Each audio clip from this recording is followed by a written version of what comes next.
I had served the Alpha King's Luna for years, not as a servant in the conventional sense, nor as a mere aide who performed menial tasks without thought. No, my role was far more complex than that. I was her shadow, her confidant, her silent protector, and sometimes the quiet observer of her darkest moments.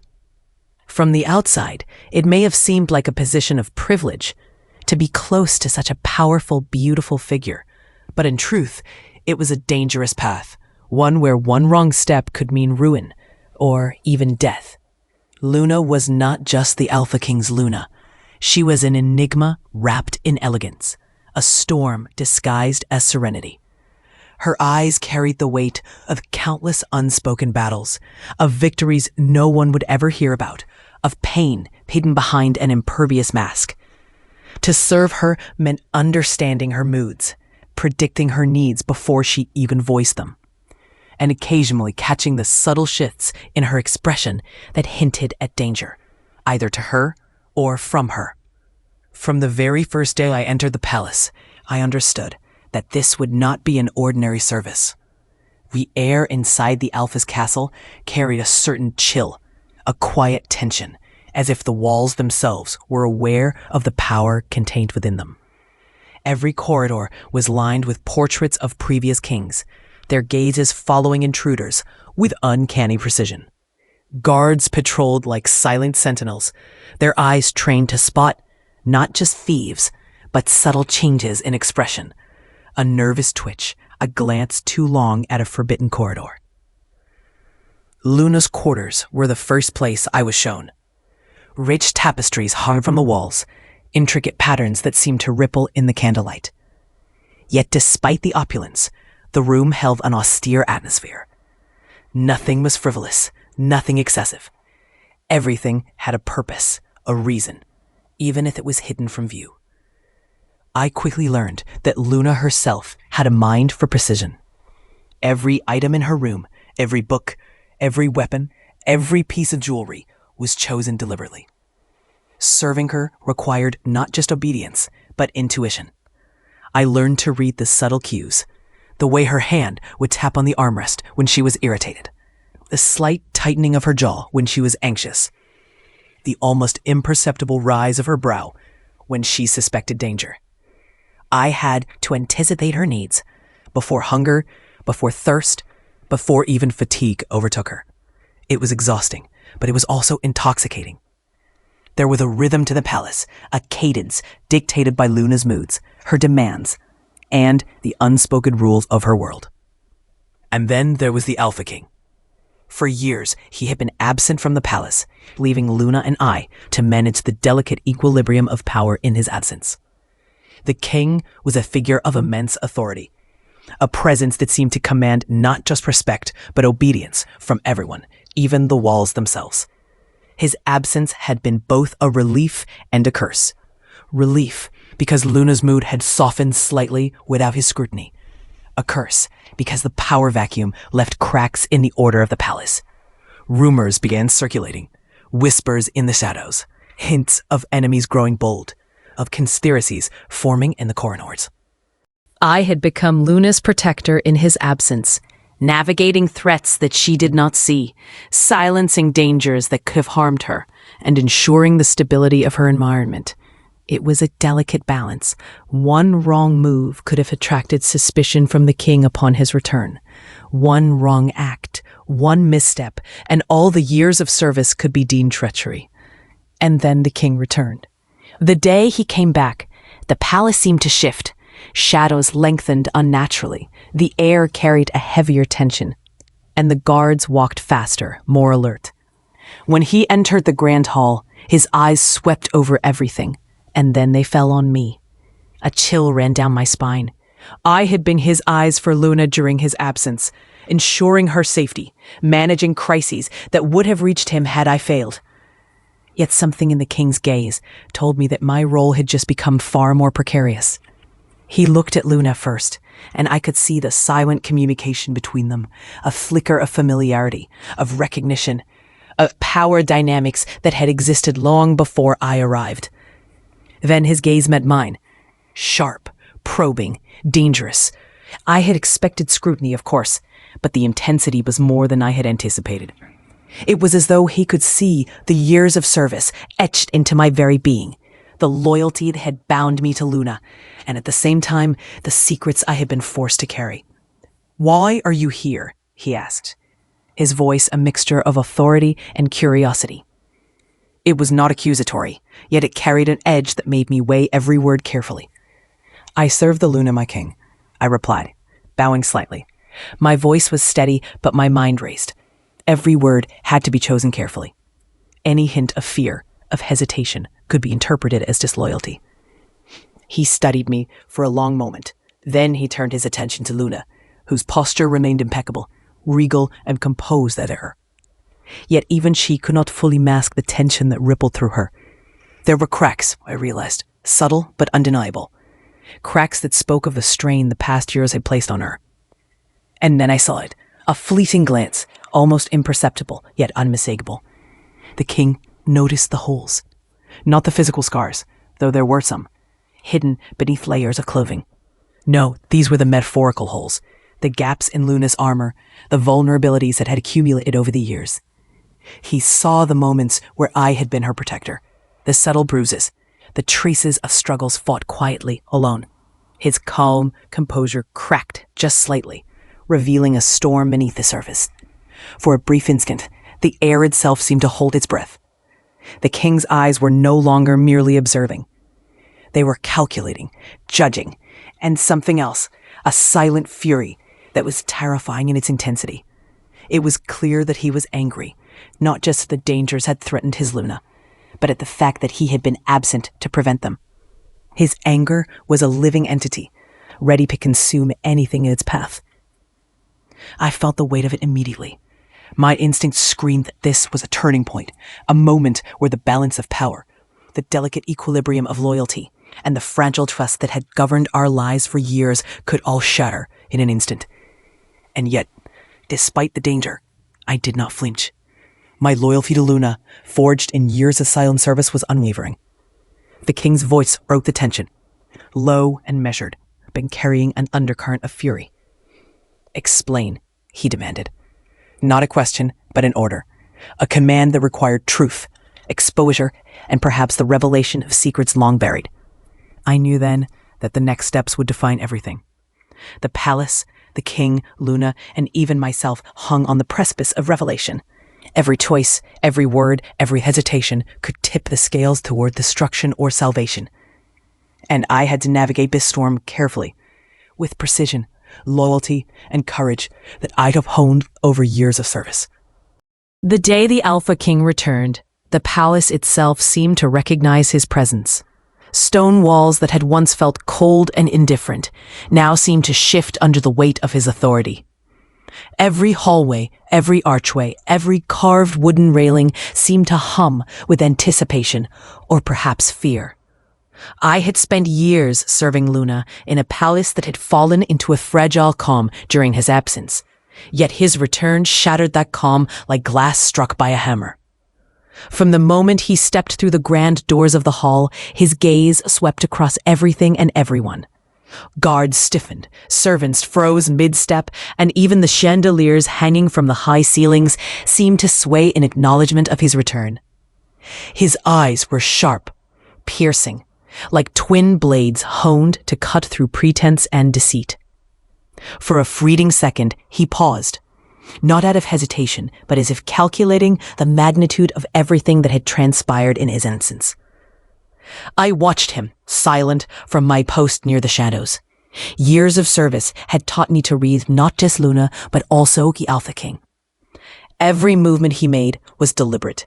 Every flicker in his eyes, every imperceptible shift of muscle in his jaw or hand spoke volumes. He was not just observing. He was analyzing, assessing, testing. When his gaze finally landed on Luna, I could feel the tension tighten in the air.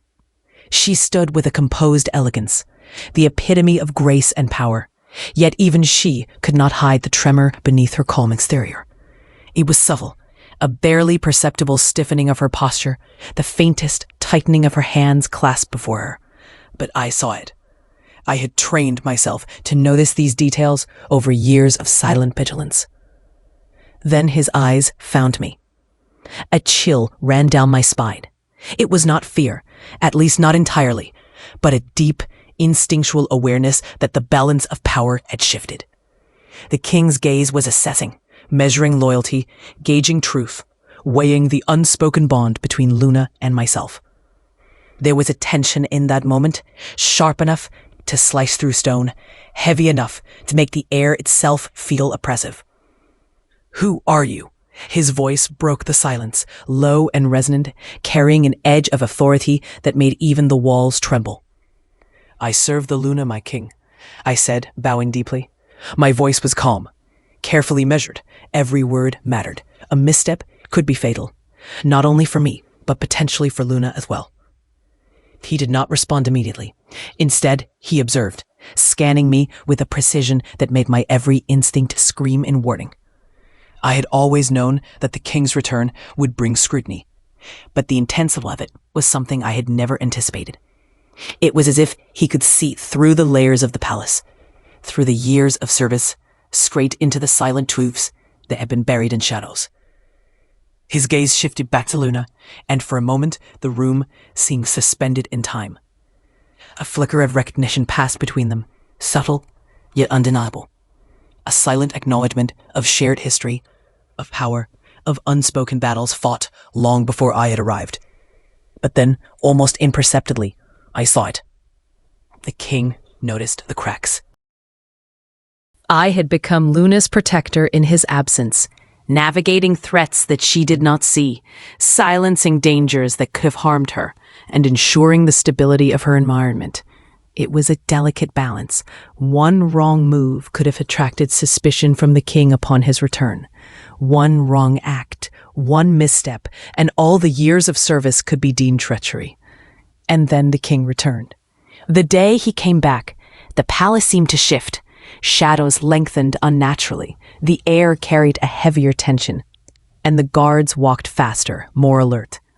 When he entered the grand hall, his eyes swept over everything, and then they fell on me. A chill ran down my spine.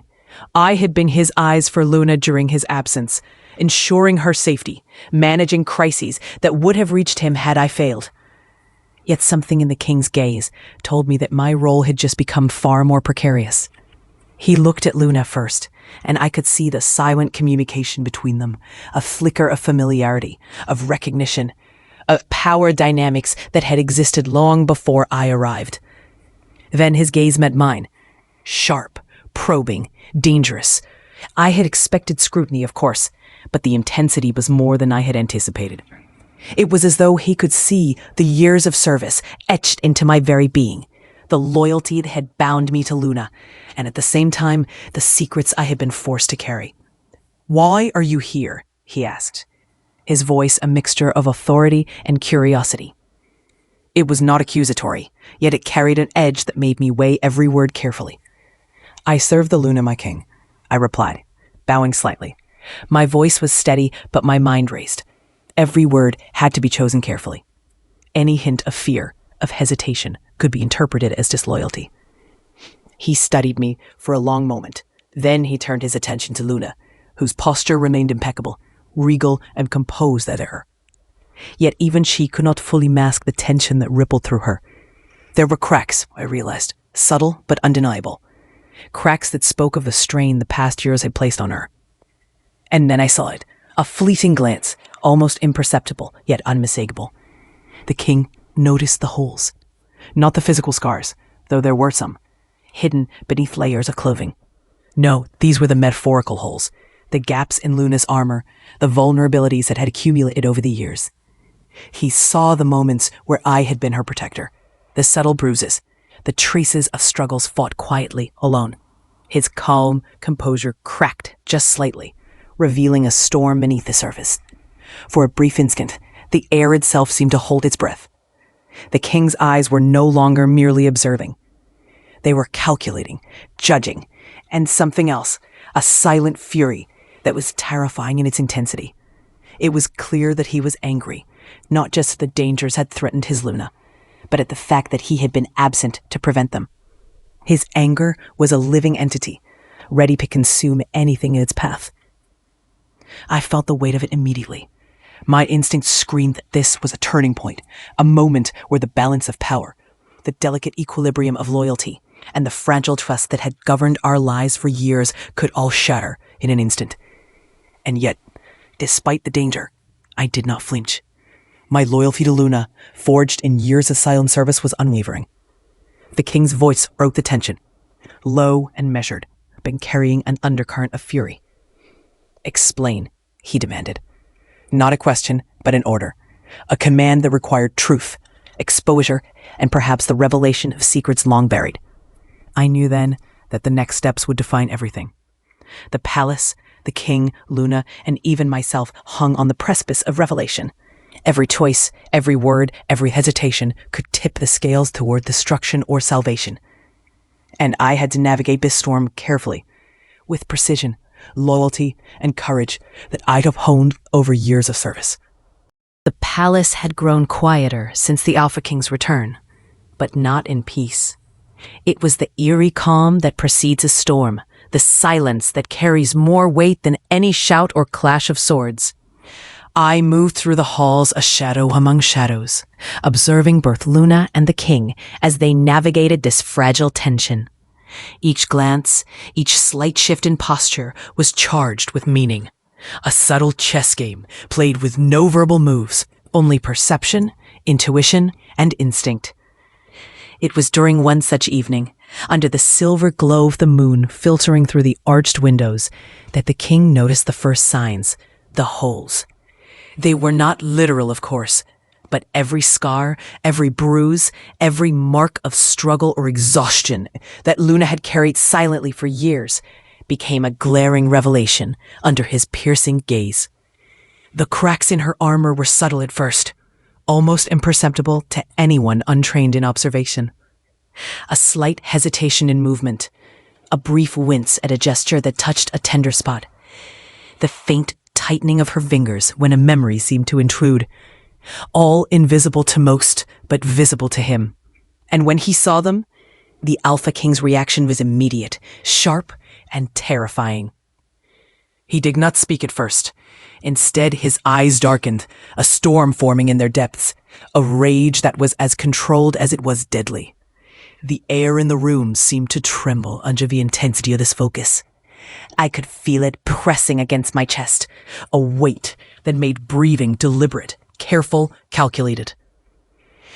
The king's fury was not born of casual anger. It was the fury of realization, of a protector returned too late, of a man confronting the invisible wounds inflicted upon those he loved. I approached cautiously, mindful of every step, every subtle motion. Lena remained still, her composure intact, but I could sense her inner tension radiating outward, like heat from a hidden fire. The scars she bore were hers alone to hide, yet the king had seen them. And in seeing, he had unleashed something profound, something that had been building for years in quiet anticipation. "My Luna." His voice was low, restrained, yet each word vibrated with intensity. "Why have you suffered in silence?" She did not answer immediately. She never did. Luna had mastered the art of silence, of concealing pain beneath layers of grace and poise. But I knew her well enough to see the micro-expressions, the flicker in her eyes, a subtle quiver in her lips that betrayed the calm she projected. Her secrets were not meant for him. Not yet. But they were now exposed. I stepped forward, placing myself slightly between them, instinctively protecting her as I had always done. "My king," I said, my voice steady despite the tension. She bore these burdens not from choice, but from necessity. Every step she took, every danger she faced, was with the safety of the palace, the kingdom, and you. She never saw pity, only peace. I had become Luna's protector in his absence, navigating threats that she did not see, silencing dangers that could have harmed her, and ensuring the stability of her environment. It was a delicate balance. One wrong move could have attracted suspicion from the king upon his return. One wrong act, one misstep, and all the years of service could be deemed treachery. And then the king returned. The day he came back, the palace seemed to shift. Shadows lengthened unnaturally. The air carried a heavier tension, and the guards walked faster, more alert. When he entered the grand hall, his eyes swept over everything, and then they fell on me. A chill ran down my spine. I had been his eyes for Luna during his absence, ensuring her safety, managing crises that would have reached him had I failed. Yet something in the king's gaze told me that my role had just become far more precarious. He looked at Luna first, and I could see the silent communication between them, a flicker of familiarity, of recognition, of power dynamics that had existed long before I arrived. Then his gaze met mine, sharp, probing, dangerous. I had expected scrutiny, of course, but the intensity was more than I had anticipated. It was as though he could see the years of service etched into my very being, the loyalty that had bound me to Luna, and at the same time, the secrets I had been forced to carry. "Why are you here?" he asked, his voice a mixture of authority and curiosity. It was not accusatory, yet it carried an edge that made me weigh every word carefully. "I serve the Luna, my king," I replied, bowing slightly. My voice was steady, but my mind raced. Every word had to be chosen carefully. Any hint of fear, of hesitation, could be interpreted as disloyalty. He studied me for a long moment. Then he turned his attention to Luna, whose posture remained impeccable, regal and composed at her. Yet even she could not fully mask the tension that rippled through her. There were cracks, I realized, subtle but undeniable. Cracks that spoke of the strain the past years had placed on her. And then I saw it, a fleeting glance, almost imperceptible, yet unmistakable. The king noticed the holes. Not the physical scars, though there were some, hidden beneath layers of clothing. No, these were the metaphorical holes, the gaps in Luna's armor, the vulnerabilities that had accumulated over the years. He saw the moments where I had been her protector, the subtle bruises, the traces of struggles fought quietly, alone. His calm composure cracked just slightly, revealing a storm beneath the surface. For a brief instant, the air itself seemed to hold its breath. The king's eyes were no longer merely observing. They were calculating, judging, and something else, a silent fury that was terrifying in its intensity. It was clear that he was angry, not just that the dangers had threatened his Luna, but at the fact that he had been absent to prevent them. His anger was a living entity, ready to consume anything in its path. I felt the weight of it immediately. My instinct screamed that this was a turning point, a moment where the balance of power, the delicate equilibrium of loyalty, and the fragile trust that had governed our lives for years could all shatter in an instant. And yet, despite the danger, I did not flinch. My loyalty to Luna, forged in years of silent service, was unwavering. The king's voice broke the tension, low and measured, but carrying an undercurrent of fury. "Explain," he demanded. Not a question, but an order. A command that required truth, exposure, and perhaps the revelation of secrets long buried. I knew then that the next steps would define everything. The palace, the king, Luna, and even myself hung on the precipice of revelation. Every choice, every word, every hesitation could tip the scales toward destruction or salvation. And I had to navigate this storm carefully, with precision, loyalty, and courage that I'd have honed over years of service. "Tell me everything," he demanded finally, his voice slicing through the tension like a blade. "Every danger, every secret, every shadow that has threatened you. I want it all." Luna's eyes flickered toward me, a silent question, a plea for patience. I nodded imperceptibly, signaling that I would ensure her story could be told without harm. And so she began, slowly, cautiously, revealing the moments of danger she had endured, the threats she had faced alone, the silent battles fought in the corridors of the palace. As the story unfolded, the king's fury transformed. Each revelation added fuel to the fire, yet also a clarity of purpose. His anger was no longer aimless. It was focused, precise, and determined. The holes he had seen were not just wounds. They were calls to action, imperatives that demanded immediate attention and protection. By the time Luna finished, the king's storm had not abated, but it had changed shape. Where there had been blind fury, there was now a dangerous clarity, a resolve that promised retribution to those who had caused her pain, and protection for the one who had endured so long. I watched silently, my role unchanged, but my understanding deepened.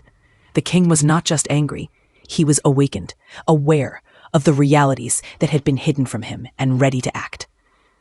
Luna's vulnerabilities were no longer secrets. They were catalysts, driving him to a reckoning that would alter the balance of power in the palace forever. That night, the palace felt different. Shadows seemed darker, corridors longer, and every whisper of movement carried weight. The king's fury was no longer a distant storm. It was here, tangible, alive, and it would not rest until every threat had been confronted and every betrayal exposed. And in the eye of this storm, Luna stood. No longer just a figure of elegance, but a woman whose endurance and resilience had shaped the very fate of those around her. I remained by her side, ever vigilant, aware that the coming days would demand everything from us: loyalty, courage, and the cunning to navigate a palace now teeming with hidden dangers, conspiracies, and the ever-present shadow of the Alpha King's wrath. The palace, which had always seemed like a living organism under the Alpha King's rule, now quivered with the intensity of his presence. Since the night he discovered the holes, the invisible wounds Luna had borne for years, his temperament had changed. It was no longer the measured authority of a ruler who commanded with a calm hand. No, his anger had evolved into something more primal, more unpredictable. He was a tempest contained within human form, and every servant, guard, and noble who crossed his path felt the ripple of his fury before they even sensed his gaze. I had served Luna for years, navigating shadows and secrets, but the king's wrath introduced a new level of danger I had never experienced. His footsteps echoed through the marble corridors with a power that seemed to bend the air itself, each one a thunderclap that commanded obedience and inspired fear. Every door he opened, every word he uttered, carried an intensity that could unravel even the most disciplined mind. And yet, beneath the storm of his fury, I glimpsed something else. A deep, almost desperate need to protect, to correct the injustices he had been blind to during his absence. Luna remained composed on the surface, as she always did, but I could sense the tension coiling beneath her calm. She was aware that the king's wrath was a force that could destroy not only enemies, but allies if misdirected. She had learned to navigate the delicate balance between loyalty and survival, but this new version of him was a different challenge altogether. The mad alpha was not predictable. He was a storm in perpetual motion, shifting directions at a glance, reacting with a violence tempered only by his sharp intellect. I followed him through the halls, silent, alert. Every shadow could conceal a threat. Every whisper could mask betrayal. The palace, which had been a place of structured order, had become a labyrinth of tension and suspense. The guards, normally unwavering in their duties, moved like dancers performing a dangerous ballet, aware that one misstep could provoke the king's wrath. "You allowed this to happen," he said abruptly one evening, his voice low but laced with dangerous intensity. He did not look at anyone in particular, yet his eyes seemed to pierce through every wall, every painting, every servant standing frozen in fear. The statement was not addressed to a single person but resonated throughout the hall, a declaration that everyone felt in their bones. I stepped forward, careful, measured. "My king," I said, my voice steady despite the tension. No harm came to her that I did not anticipate. I protected her in every way I could, and the palace remained safe under my watch. He turned to me then, eyes blazing, and I felt the full weight of his scrutiny. The anger in his gaze was not just toward me. It was toward the circumstances, the hidden threats, the unseen enemies, and perhaps even toward himself for having been absent. "Safe?" he repeated, the word dripping with incredulity. "Do you call this safe?" I understood then. Words alone would not suffice. He demanded proof, action, not explanations.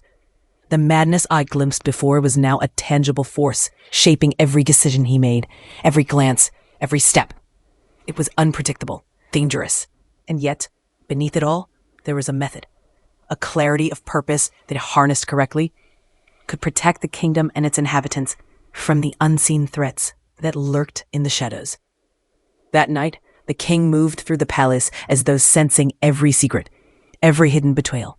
His eyes swept over the walls, the corridors, the windows, and even the servants' faces.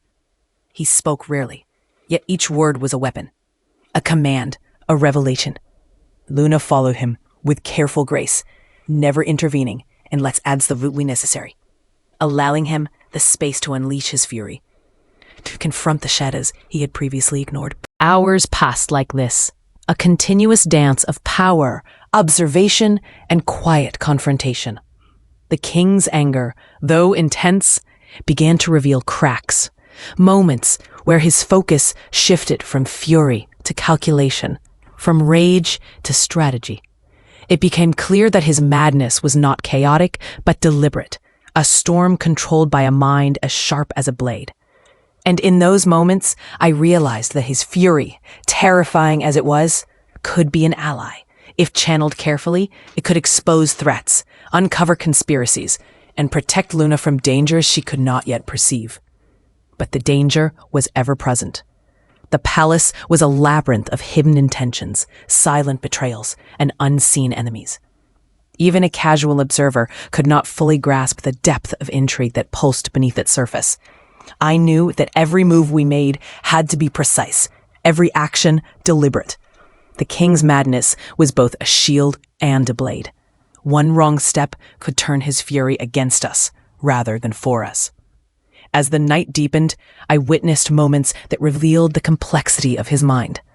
He paused in front of the tapestry depicting a battle from long ago, fingers brushing lightly over the embroidered figures. His gaze was distant, reflective, yet the tension never left his posture. It was as if he were reliving past failures, reconciling with old enemies, and preparing for new battles all at once. Luna watched him, expression unreadable, yet I could sense the subtle respect, fear, and understanding in her eyes. She knew, as I did, that this was a man whose mind and fury were intertwined, a dangerous combination that demanded vigilance, loyalty, and patience. By dawn, the king had walked nearly every corridor, observed every detail, and confronted every perceived threat within the palace walls. The madness that had consumed him during the night had shifted slightly, from raw, untamed fury to controlled, dangerous clarity. Yet even in this state, it was unpredictable, a force of nature contained within human form. And I understood that the coming days would test every ounce of our courage, loyalty, and cunning. As the first light of morning filtered through the grand windows, I stood beside Luna, both of us observing the king as he finally paused. His eyes, once blazing with fury, softened slightly, though the storm within them was far from gone. He was the alpha, yes, but he was also a man awakened by the realization of vulnerability, of betrayal, and of the silent endurance of those he loved. I knew then that the palace had changed irrevocably. The king's madness was not a fleeting moment, but a force that would shape every decision, every interaction, every threat we faced. Luna and I had endured long years in quiet vigilance. But now, the game had shifted. The mad alpha was awake, aware, and determined, and we would have to navigate the storm he had become, not only to protect ourselves, but to safeguard the very kingdom over which he ruled. The palace had transformed into a battlefield of perception, loyalty, and hidden intentions. And in the eye of the storm stood Luna and me, silent, vigilant, ready to act when the time came, knowing that the mad alpha's fury could either save us or destroy us, depending on how carefully we played the dangerous game before us. I knew then that the palace had changed irrevocably. The king's madness was not a fleeting moment, but a force that would shape every decision, every interaction, every threat we faced. Luna and I had endured long years in quiet vigilance, but now the game had shifted. The Mad Alpha was awake, aware, and determined, and we would have to navigate the storm he had become, not only to protect ourselves, but to safeguard the very kingdom over which he ruled. The palace had transformed into a battlefield of perception, loyalty, and hidden intentions. And in the eye of a storm stood Luna and me, silent, vigilant, ready to act when the time came, knowing that the Mad Alpha's fury could either save us or destroy us, depending on how carefully we played the dangerous game before us. The night ended not with resolution, but with anticipation. The storm had awakened fully, and every shadow, every whisper, every unspoken word would be tested under the scrutiny of the Alpha King's gaze. The palace would never be the same, and neither would we. The palace, which had long been a sanctuary of whispered orders, silent glances, and invisible threats, had begun to reveal its true nature under the Alpha King's return. No corner was safe from scrutiny, no shadow beyond his perception. Yet as much as he prowled the halls, and as furious as he became at the silent wounds Luna had borne, there remained a darkness he could not yet see. Secrets buried deep within the walls, hidden in the pasts of those who walked its corridors, and etched into the lives of those who had lived and died within its stone confines. I had served Luna for years, navigating threats and maintaining balance in the shadows. But the king's return and his unrelenting scrutiny began to pull at threads I had long avoided touching. Secrets that I had guarded, mysteries that had been dormant for decades, now stirred, demanding recognition, demanding exposure. It was a dangerous time. Each revelation could shift the delicate balance we had fought to maintain. Each truth uncovered could spark a storm more violent than the one the king now embodied. The first signs of unraveling came quietly. A misplaced scroll in the library, a servant who spoke too freely in the wrong moment, subtle inconsistencies in the reports of the palace guards. At first, they seemed minor, almost insignificant, yet my instincts, honed by years of service, screamed otherwise. These were not mistakes. They were clues. Threads of a hidden tapestry that, if pulled, would reveal a design of treachery and danger that none of us were prepared to face. I began piecing the fragments together cautiously, silently. Each observation, each small anomaly was noted, catalogued, and analyzed. Luna, ever perceptive, noticed my growing preoccupation. She did not question it, for she knew the signs. The way my eyes darted to corners of the hall, a subtle tightening of my jaw when secrets whispered themselves into my awareness. The careful steps I took, as though every footfall might reveal hidden truths. "You are restless," she said one evening, her voice calm but tinged with curiosity. "What troubles you?" I hesitated, knowing that words could carry weight and risk. There are things in the palace, Luna, things that have been hidden, perhaps for years. Small signs, subtle shifts. They suggest danger, though I cannot yet define its source. Her eyes softened, though a shadow of concern lingered. "Be careful," she said. "Not all secrets are meant to be uncovered. Some truths bring more peril than protection." I nodded, understanding her warning. But there was no choice now. The palace had begun to speak in subtle ways, and ignoring its language could be fatal. Each hallway seemed to hold its own whispers, each shadow a silent witness to events long past. I moved like a specter through the corridors, observing, listening, decoding. The first concrete revelation came late one night. A guard, careless in his duties, left a message, not meant for my eyes, tucked behind a tapestry depicting a long-forgotten battle. The ink was faded, the handwriting hurried, yet the meaning was clear. Someone within the palace sought to manipulate, to destabilize, and perhaps even to harm Luna. The implications were immediate and chilling. The king's return had not only uncovered the wounds she bore, but had stirred hidden ambitions that had lain dormant during his absence. I brought the message to Luna, who read it with measured calm, though I could see the tension in her fingers as they clutched the paper. "It is worse than I feared," she said quietly. "These are not petty plots. This is orchestrated, deliberate. Someone seeks power, control, perhaps revenge." Her words confirmed my suspicions, yet also escalated the stakes. The palace, once a place of structured order, had become a stage for hidden agendas and clandestine maneuvers. Every ally could be an enemy in disguise, every servant a potential spy. The threads of conspiracy had begun to weave themselves openly, and it was only a matter of time before the fabric of our safety tore apart. I began to trace the origins of these threats, following subtle clues left in documents, in whispered conversations, and in the fleeting expressions of those who moved through the halls with guarded steps. The deeper I delved, the more complex the network of deceit became. Betrayals intertwined with loyalty, deception masked as obedience, and hidden motives twisted around alliances that were assumed to be unbreakable. One night, I discovered a secret chamber beneath the palace, a room forgotten by time, accessible only through a hidden passage behind the library. The air inside was thick with dust, the shadows heavy with the weight of years of concealment. In the chamber lay letters, maps, and symbols, evidence of a conspiracy that had spanned decades, touching lies long forgotten, but still influencing the present. I carried the evidence to Luna, and together we began piecing together the puzzle. It was painstaking, dangerous work. Each revelation had the potential to provoke the king's wrath, if not presented carefully, and yet delaying too long could allow the conspirators to act. The suspense was suffocating, each night a blend of vigilance and anticipation. We moved cautiously, knowing that any misstep could trigger the storm of the king's fury, or the silent blaze of those who fought it in the shadows. Storm had begun, and the palace would never be the same again. The palace had never felt more like a cage than it did now. Every corridor echoed with the weight of secrets. Every shadow seemed to harbor intentions unknown.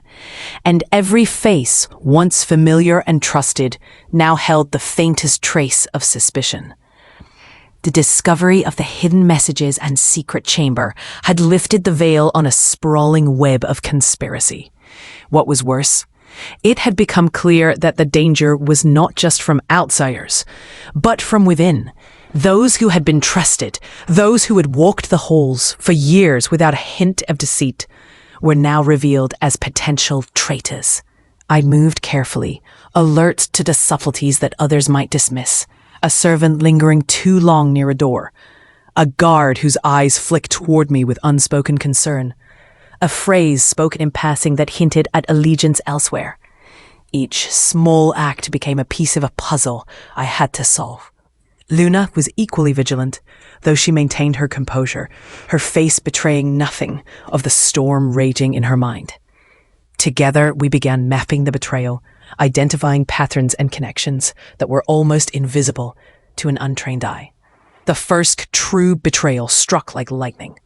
A trusted aide, one who had served the king faithfully for decades, was discovered attempting to intercept messages, manipulate guards, and redirect attention away from a growing threat. The evidence was subtle. Altered reports, missing supplies, misplaced orders.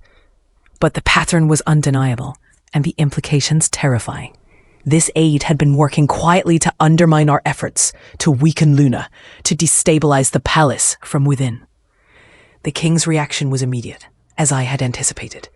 His fury, now more controlled but no less dangerous, swept through the palace like a hurricane. He demanded answers, explanations, and proof, and every step he took seemed to strike at the very foundation of the betrayal. Guards and servants alike fell into line, fearful of provoking his wrath, yet aware that the palace was no longer a place of unquestioned loyalty. The air was thick with tension, suspense, and the ever-present risk of sudden violence. I confronted the aide privately, carefully navigating the conversation with the precision required to expose the truth without triggering immediate retaliation. "You have been manipulating events," I said, my voice low and steady, "and betraying the trust of the king and the Luna." The aide's reaction was a mixture of fear, defiance, and calculation. "You do not understand," he whispered. "There are forces at work beyond your comprehension. I am protecting something greater than loyalty to a single individual." I recognized the danger in his words. Loyalty misdirected, self-interest disguised as duty. These were the hallmarks of someone who could destroy the delicate balance of the palace if left unchecked. Protecting at whose cost? I asked, my tone sharp. Because right now, your actions threaten everything we've worked to secure, including the lives of those you claim to serve. The confrontation ended with a fragile agreement, temporary, tenuous, and laden with the possibility of further deception. I knew the aide's betrayal was not an isolated act, but part of a larger, more intricate conspiracy that stretched deeper into the palace than we have yet uncovered. Each day, each interaction demanded vigilance, and every step forward became a careful negotiation between exposing the truth and surviving the danger it carried. Luna remained my constant ally, her intuition guiding our actions with precision. She could read people, anticipate intentions, and interpret subtle cues that often eluded me. Together, we began to uncover additional layers of the betrayal.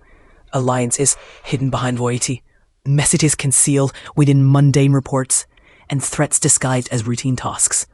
The palace, once a place of structured order, had become a chessboard of deception, with each piece moving according to rules that only a few understood. The king, aware of the growing threat, became both an ally and a force of reckoning. His madness, once unpredictable, had evolved into a controlled weapon, a means of detecting deception, testing loyalty, and exerting authority in a way that could protect the palace while exposing those who sought to undermine it. Yet even with his guidance, the tension was nearly unbearable. Every shadow could conceal danger, every whisper might signal treachery, and every decision carried consequences that could echo for years. Glance and the storm he carried could descend upon the guilty or the innocent with equal ferocity. It was during this tense calm that I first noticed the anomaly. A shadow moving against the grain of the palace's light, lingering too long near a doorway and disappearing into darkness as if the walls themselves were swallowing it. My instincts, honed over years of silent observation, screamed that something was amiss. This was no ordinary intruder.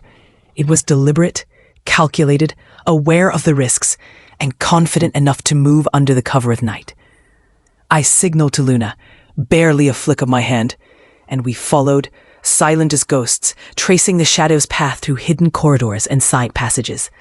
The air was thick with suspense, each step forward a blend of anticipation and dread. The palace, usually a place of structure and order, now felt like a trap, every hallway a potential snare.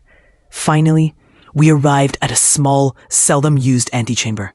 The shadow moved there before us, a figure cloaked in darkness, holding a folded note and muttering under their breath.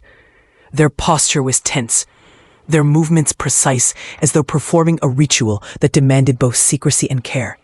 I recognized the signs immediately. This was no minor servant or lost traveler. This was one of the conspirators we had been hunting. Someone deeply involved in the betrayal that threatened the palace. Luna and I observed silently, waiting for the right moment. The tension was almost unbearable. The faintest sound could alert the figure and trigger a confrontation that might spiral out of control. I had to anticipate their next move, predict their intentions, and prepare for action while ensuring Luna remained unseen. The figure unfolded the note and read aloud, a whisper so faint it could have been mistaken for a gust of wind. The words revealed a plot more intricate than we had imagined, an attempt to manipulate the palace's hierarchy, exploit the king's fury, and create chaos that would allow a power grab. The scope of the conspiracy was staggering. It involved multiple insiders, hidden alliances, and a timeline that suggested imminent action. I could feel Luna's tension beside me, subtle but unmistakable. She trusted me to act decisively, yet she remained calm enough to ensure that our presence was undetected. Together, we formulated a plan in silence, communicating through gestures, glances, and the subtle rhythm of breathing. Every second counted. Every move had to be precise. One mistake and the conspirator would escape, or worse, alert the others. I took a cautious step forward, careful to remain in shadow. The figure's head tilted slightly, and I realized they sensed something. A presence, a threat, but not yet fully aware of what it was. My heart pounded, adrenaline sharpening every sense, every thought. I had to act now, decisively and without hesitation. "Step away from the note," I commanded, my voice low but firm. The figure stiffened, spinning around in shock. But I was already moving, closing the distance with precision honed over years of careful observation and stealth. "What? Who are you?" the conspirator demanded, voice trembling but defiant. "How did you find me?" "I know what you're planning," I replied, "and I won't allow it to continue. Every move you make has been watched. Every step you take has been anticipated. The king will know of your betrayal, and he will not forgive." For a moment, the conspirator froze, weighing their options. Panic slashed in their eyes, quickly replaced by cunning. They lunged for the note, attempting to destroy it before we could secure it. I moved instinctively, intercepting their hand and wresting a paper from their grasp. A struggle ensued, tense and violent, yet measured. Each of us aware that a single misstep could alert the palace guards, or worse, the king himself. Luna acted with precision, stepping into the fray with a subtle but decisive intervention that disarmed the conspirator and forced them to their knees. Her calm authority contrasted sharply with the tension in the room. Her presence a stabilizing force in a dangerous encounter. Together, we secured the note, ensuring the plot remained contained and the conspirator incapacitated, at least temporarily. Breathing heavily, I glanced at Luna. "This is only the beginning," I whispered. "There are more involved, and they won't remain hidden for long." She nodded, her expression unreadable but resolute. "We must move carefully. One misstep, one premature revelation, and the conspiracy will spread like wildfire." As we secured the conspirator and the evidence, I felt the weight of the night pressing down. The palace, once a place of structure and order, had become a battlefield of shadows, deception, and imminent danger. Every corner, every hallway, every silent figure could conceal a threat waiting for the right moment to strike. The king's wrath, the conspirators' cunning, and our vigilance created a tense equilibrium, fragile yet necessary to prevent catastrophe. By the time dawn approached, we had secured the evidence, neutralized the immediate threat, and begun planning for the next phase. The midnight confrontation had revealed not only the audacity of the conspirators, but also the scope of the danger we faced. The palace was no longer a safe haven. It was a stage for intrigue, betrayal, and a struggle for power that demanded every ounce of strategy, courage, and vigilance we could muster. A king, ever vigilant, would need to be informed carefully. His fury could be a weapon or a liability, and the conspirators' exposure had to be managed with precision. Luna and I prepared for the coming challenges, aware that the storm we had glimpsed in the king's eyes had become a full tempest, and that every decision, every action, would have consequences that reverberated through the palace and beyond. As we stood together, looking out over the palace bathed in the first light of morning, I realized the gravity of our situation. The midnight confrontation was only the beginning. More secrets lay hidden, more betrayals awaited revelation, and the storm within the Alpha King's mind would continue to shape every event in ways none of us could fully predict. And I understood, with absolute certainty, that survival, loyalty, and cunning would be tested like never before. The palace was no longer merely a place of rule. It was a battlefield of shadows, and the coming days would demand everything we had. Courage, strategy, and unwavering resolve. The palace had never been a place of true safety, but the midnight confrontation had shattered the illusion entirely. The corridors, once merely halls of authority and silent vigilance, now seemed alive with hidden plots, hushed conversations, and secrets that moved in the shadows like predators stalking their prey. Every whisper, every faint sound carried the potential for danger, and every glance in the wrong direction could reveal an unexpected betrayal. The palace had transformed into a labyrinth of intrigue, and we were navigating it, with each step carrying the weight of life and death. Luna and I spent the following days meticulously piecing together the evidence we had gathered. Each note, each intercepted message, each hesitant confession of a fearful servant revealed layers of conspiracy that stretched far beyond our initial understanding. This was no simple act of treachery. It was a web meticulously constructed over years, with agents embedded in every corner of the palace, and alliances forged in secrecy. The scope was staggering, and the more we uncovered, the clearer it became that the danger was both immediate and insidious. The Alpha King, though aware of fragments of the conspiracy, remained a force to reckon with. His madness, once erratic and unpredictable, had begun to take on a methodical edge. The fury that had erupted upon discovering Luna's hidden wounds was now a weapon he wielded with deadly precision. Yet even in his clarity, there remained the unpredictable spark of raw power, a storm that could protect or annihilate depending on its focus. We had to tread carefully, for one wrong word or misstep could turn his wrath against us rather than the traitors we sought to expose. I was fixed on the unfolding confrontation, every soul aware that history was being written in that chamber. The conspirators attempted a final act of defiance, a desperate move to strike at the king and reclaim control. But it was too late. The storm he carried was fully unleashed. Every command, every gesture was executed with precision and force. The conspirators were swiftly subdued, their plots exposed, and their alliances unraveling under the scrutiny of the king's wrath. Luna watched quietly, her eyes reflecting both fear and relief. The fury of the Alpha King, terrifying as it was, had been harnessed to restore order, to protect the palace, and to punish those who had betrayed trust. The danger, though immense, was now contained.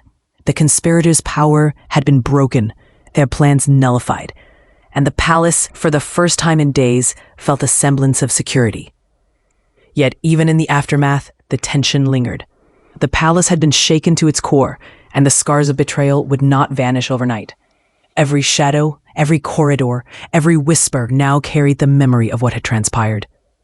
The king's fury, though purposeful, had left an indelible mark, a reminder that power, when provoked, could be both protective and destructive.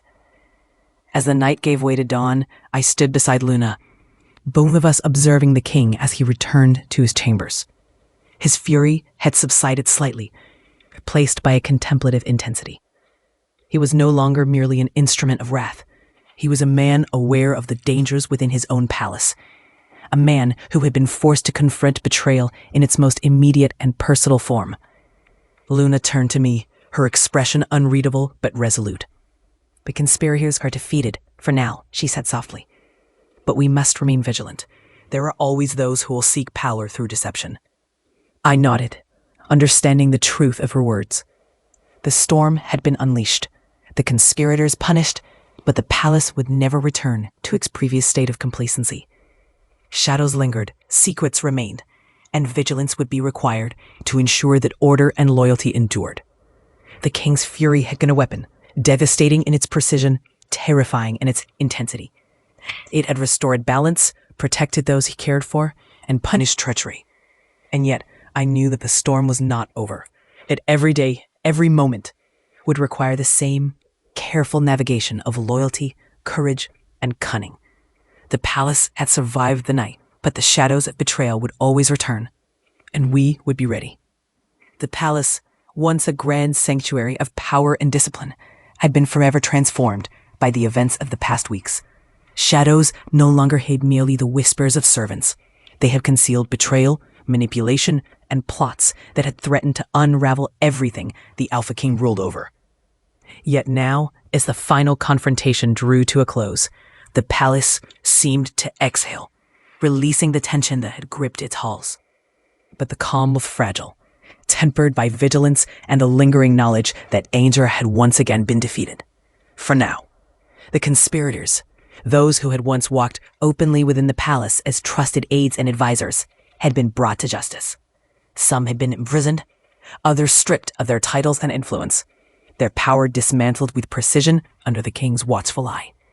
The Alpha King, whose fury had once threatened to consume all, now wielded his authority with clarity and purpose. His madness had become a tool, a weapon honed by the trials of betrayal and danger, and the palace had survived, intact yet irrevocably changed. The king's gaze softened slightly, though the storm beneath remained, controlled but present. "Good," he said. "There is much to rebuild, much to restore, and much to guard. But tonight, the palace is intact.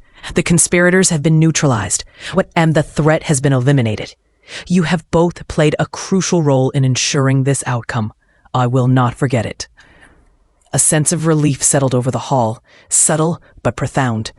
The storm had passed, and though vigilance would always be required, the immediate danger was gone. The conspirators had been held accountable, their schemes unraveled, and the palace had emerged stronger, tempered by the fires of betrayal and forged in the crucible of the king's fury. Luna and I exchanged a quiet glance, a shared acknowledgement of the journey we had endured. We have faced shadows, deception, and the unpredictable power of the king's wrath. We had navigated a labyrinth of conspiracy, uncovered hidden plots, and survived threats that could have destroyed us at any moment. And yet, here we stood, vigilant, loyal, and victorious. The king turned to the balcony, where the first light of dawn was breaking over the palace walls. The sun's rays touched the stone and marble, illuminating the grandeur of the halls and the resilience of those who remained. There was a sense of renewal in the air, a promise that even after the darkest nights, light could return, and with it, order, loyalty, and hope. "You have endured," the king said quietly, almost to himself. "You have faced shadows that would have broken lesser hearts. The palace, the kingdom, and Luna are safer because of your actions." I stepped beside him, feeling the weight of his words. "And we will continue to endure, my king," I said. "We have learned the lessons of betrayal, the cost of complacency, and the value of vigilance. The palace will remain secure because of what we have endured together." Luna placed a hand lightly on my arm, a gesture of shared understanding and mutual respect. "The storm has passed," she said softly, "but the lessons remain. We are stronger, wiser, and more prepared for whatever may come. The palace will endure, and so will we." The king's gaze softened further, a rare moment of calm and reflection washing over the intensity of this presence. He looked out over the palace, the morning light illuminating the walls and corridors had witnessed so much. "Then let this day mark a new beginning," he said. "The conspirators are defeated, the palace is secure, and those who have proven loyalty will continue to serve. We move forward, stronger than before, guided by vigilance, courage, and the bonds that have been tested and proven."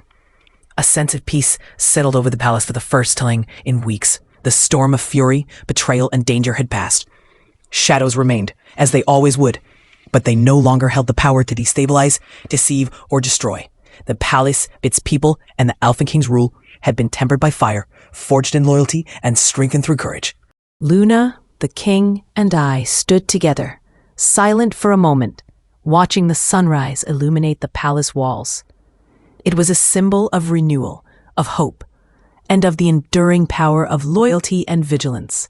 The conspirators had been punished, the palace secured, and the Alpha King's wrath, once chaotic and unpredictable, had been channeled into justice and protection. And in that moment, as light bathed the halls and corridors that had once been filled with shadows and secrets, I realized the truth. The palace would endure. The king would rule with wisdom, tempered by experience, and those who had fought to protect it, Luna and I among them, had emerged stronger, wiser, and ready for whatever challenges the future might bring.